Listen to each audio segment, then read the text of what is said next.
বছর ঘুরে আবারও আমাদের সামনে চলে আসলো পবিত্র ঈদ উল ফিতর।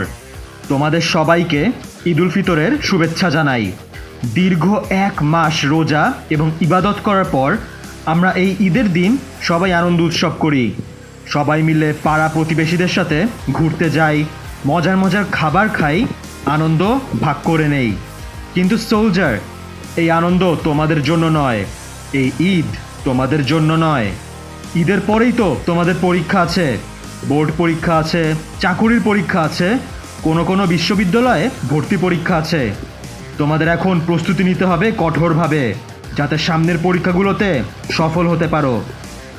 আর এজন্য আনন্দ উৎসব আপাতত বাদ দাও। তার মানে এই না যে তোমরা ঈদের দিনও পড়াশোনা করবে, না, আমি সেটা করতে বলছি না। ঈদের দিন এবং ঈদের পরের দিন তোমরা ছুটি নিতে পারো।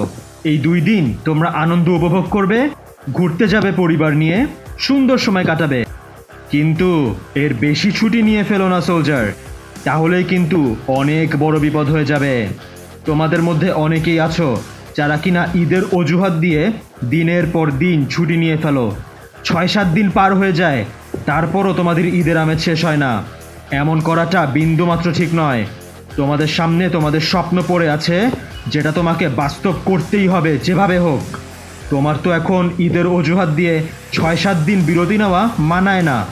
তোমার এখন প্রচুর সময় দিতে হবে প্রস্তুতি এবং পড়াশোনার পেছনে। প্রচুর পরিশ্রম করতে হবে তোমাকে এখন।